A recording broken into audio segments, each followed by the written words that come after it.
नमस्कार. श्री गुरुदेव. मी ज्योतिषशास्त्री नागेश ढाळगुरुजी स्वामीजी ज्योतिष कार्यालय या यूट्यूब चॅनलद्वारे आपल्या सर्वांचे सहर्ष स्वागत करत आहे. आजचा विषय मकर संक्रांत पुण्यफल. मकर संक्रांत दिनांक 14/1/2025 वार मंगळवार. या दिवशी सूर्य सकाळी 8:55 मकर राशीमध्ये प्रवेश करतो. या कारणावरती मकर संक्रांत होत आहे. मकर संक्रांतीचा पुण्यकाल दिनांक 14/1/2025 वार मंगळवार. या दिवशी सकाळी 8:55 ते दुपारी 4:55 मकर संक्रांतीचा पर्वकाल आहे. या पर्वकालामध्ये काय करावं याबाबतची माहिती मी आपल्याला देत आहे. या पर्वकालामध्ये तिळाचा 6 प्रकारे उपयोग केला जातो. तिळाचा होम करावा, तिळाचे उठणे करून अंगात लावावे, आंघोळीच्या पाण्यामध्ये तीळ टाकावे, स्वयंपाकामध्ये तीळ टाकावे, तिळगुळ भक्षण करावं आणि तीळ तर्पण करावं. असा 6 प्रकारे उपयोग केला असता सर्व पापांचा नाश होतो. शके 1946 पौष कृष्ण प्रतिपदा दिनांक 14/1/2025 वार मंगळवार. या दिवशी सूर्य सकाळी 8:55 मकर राशीमध्ये प्रवेश करतो. म्हणून ही संक्रांत बालककन्यावरती होत आहे. संक्रांतीचे मुख्य वाहन वाहक असून उपवाहन घोडा आहे. पिवळे वस्त्र परिधान केले आहे. हातामध्ये गदा घेतला आहे. केशराचा टिळा लावला आहे. वयाने कुमारिका असून बसलेली आहे. वासाकरता जाई घेतली आहे. भक्षक पायस भक्षण करत आहे.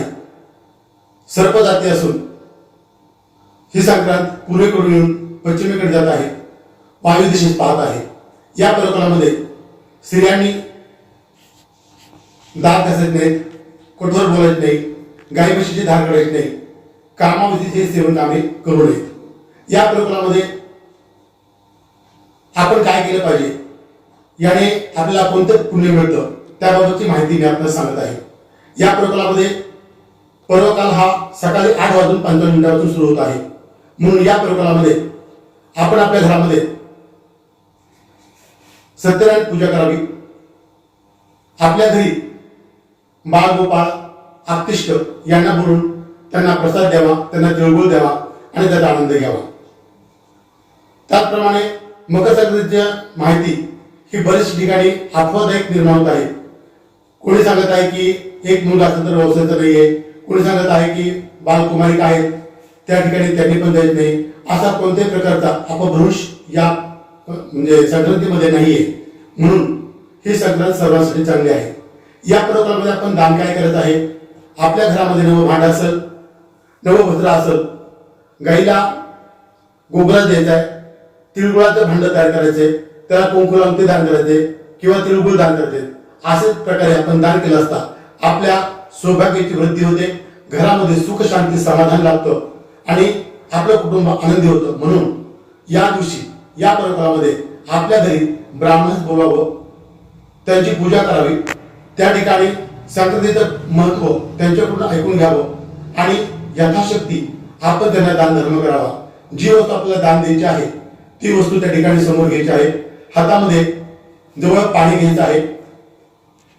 हातामध्ये पाणी अक्षदा घ्यायचे आहे. आपल्या नावाचा कुळाचा उच्चार करत आहे आणि सूर्यनारायणाची प्रार्थना करायची. हे सूर्यनारायणा, आमच्या घरी तुझ्या कृपेने अखंडित सौभाग्य, धनधान्य, पुत्रपौत्र लाभू दे.